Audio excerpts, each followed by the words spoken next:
àwọn kan ni wọ́n tan Muyideen Charger alábàárù Bódìjà ọlọ́pọ̀ púpọ̀ nínú àwọn tẹ́jọ́ ń jẹ́ pásítọ̀ ẹni inú ẹ̀dùn sí ìrìn àjò Àgbàlá Gabriel kéré. Àgbàlá Gabriel má jẹ́ kẹ́nìkan kọ́ ọmọ ìrìn àjò inú ẹ kò sẹ́yìn o. Pásítọ̀ Àgbàlá Gabriel, don't open your mouth to anybody.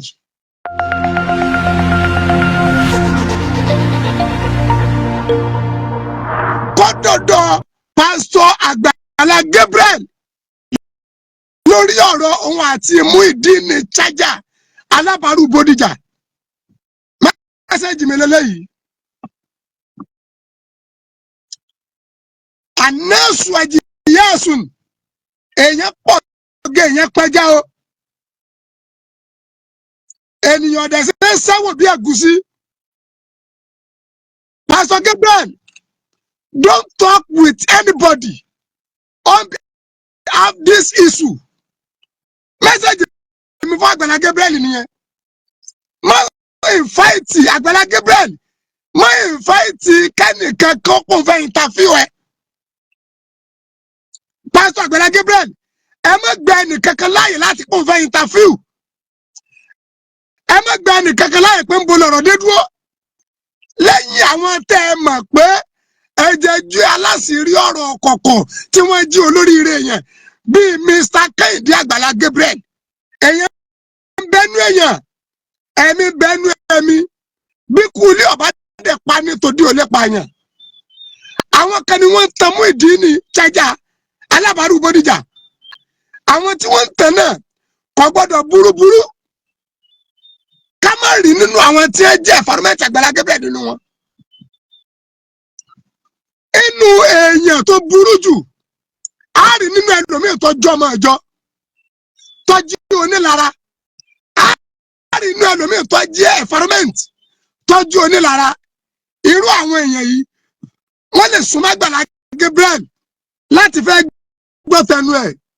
Kí wọ́n lọ́rọ̀ yìí pé kí ni táwọn fẹ́ ṣe ní sùtà aláburú.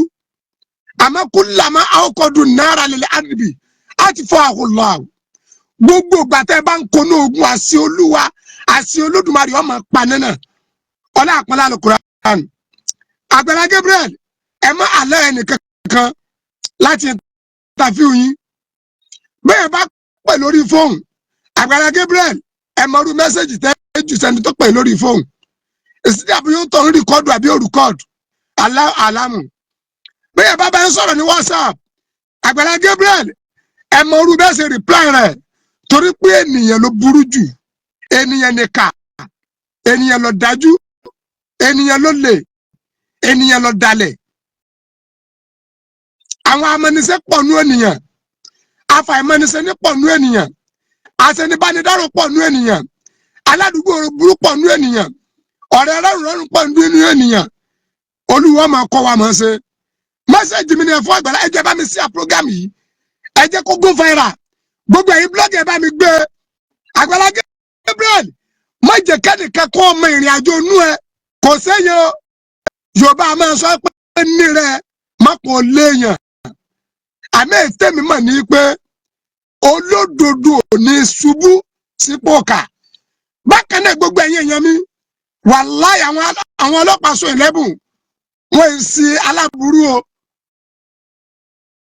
Gbogbo tí ń lọ lórí ọ̀rọ̀ Muyideen Charger, Muyideen alábàárù Bódìjà àti Pásítọ̀ Àgbàlá Gabriel, bẹ́ẹ̀ ni kankan bá sọ pé ọ̀gbọ́n ní social media irọ́ ni. Pàápàá jogún ọlọ́pàá tẹ́ ń bẹ ní sọ 11 anybody wọn náà wọ̀ online. Wàláhì Rabbul Kaaba wọn àjẹ́ sábòsí. Bọ́ bá sábòsí ẹ̀ mọ̀ pàwọn kan ó tú jáde. Wọ́n yìí ti ẹ̀ sá lábòsí. Mo ti fi sí ti wọn rí, mo sọ lánàá. Àwọn kan ti rọ́ọ̀pù mi rí tí wọ́n gbé kéèsì mi déwájú wọn. Wọ́n wù ọmọlúwàbí gan. Àlùfáà àwọn Jim Abdulwasi àbúrò ní sẹ́yìn. Ara àwọn aláàánú ìsìláàmù nu. Afẹ́ rapánu odidi èèyàn kẹta ríre.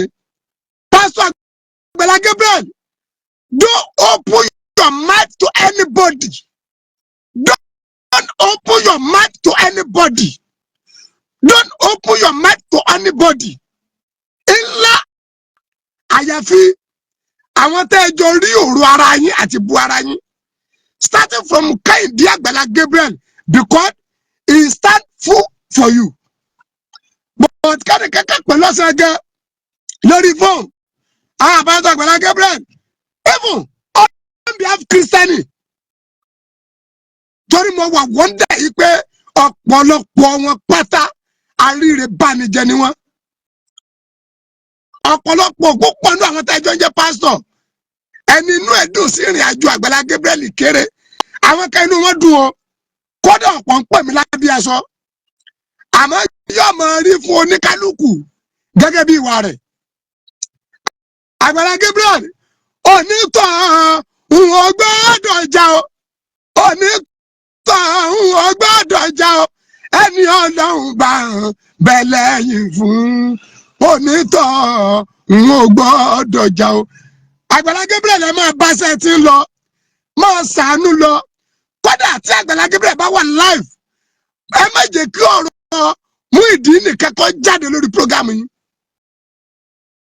Oore tó ọdẹ ń ṣe méjì oṣù ọ àánú tó ń ṣe méjì oṣù ọ àfààní àrọ ìmúna làwùnà sí ibùwà àfihàn àfàgbà ní gbogbo ẹni tí bá ti ń ṣàánú ọmọlàkejì làwùnà sí ibùwà àfihàn irú ẹni bẹ́ẹ̀ ní gift tó pọ̀ wọ́n ní ta ní ọ̀sùn tó ń lẹ́sàn ọ̀rọ̀ ẹ̀sìn kọ́ni léyìí sẹ́ ṣèbálàájì ni mí mo ṣe kírun aago 4 tán ni àfa akẹ́kọ̀ọ́ ni ó júwe Ọlọ́run fún mi àbòsí tẹ̀yìn ṣe ni mi ní báyìí ṣe ọba tó ní mí dẹ̀ tó mi ilé ara mi mò ń gbé láì 2006 2005 mo ti sàràfà 2008 mo ti gun ọkọ̀ mo kọjá kẹ́nìkan sọ pé àfa yẹn ń wá ntí ọ̀jẹ̀ tó ọba tó wá ní mò ń wá ntí mo máa jẹ ṣé wọ́n ló fún mi ni Ọlọ́run ni ó fún mi ọ̀dẹ̀ mà wọn tí ọ̀ràn ọ̀dẹ̀ tí ń rán wọn tí ọ̀ràn.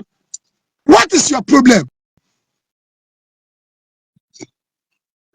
Àfààní àrọ ìmúna Agbala Gabriel wọ́n sọ̀rọ̀ àṣírí kọ̀kọ̀ rẹ̀ fẹ́ni kankan ẹni kankan já wá lójú ẹsẹ̀ lọ fura sẹ́nibọ́dì.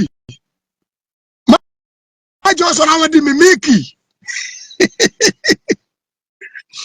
Májọ sọ̀rọ̀ àwọn di mímíkì. Ètò dá mi lójú nípa àfààní àrọ ìmúna làwọn nà síbù wà àfirù. Gbogbo ẹni tí bá ń ṣàánú èèyàn ó ní bónọ́ọ̀sì tó pọ̀ tó pọ̀ lọ́dọ̀ ta ni o wọ́n ní mi ráàmọ̀tí ràmánì jálàjálàlù Ọlọ́run ni ó máa san aláàánú lẹ́sùn olóore. Agbala Gabriel Ọlọ́run bẹ lẹ́yìn ẹ àtìlẹ́yìn Ọlọ́run sì ní fi ọ́lẹ̀ gbogbo bí ọ̀rọ̀ yìí bá ń lọ làwa ń tẹ̀lé má fọ́ south má jẹ́ kí wọ́n mú ẹ lóhùn bí kúlí ọba pa ni tòdí ò lè pa ẹ bá mi sí àpọ́gámù yìí ẹnu ẹ̀ lájọ wa ń.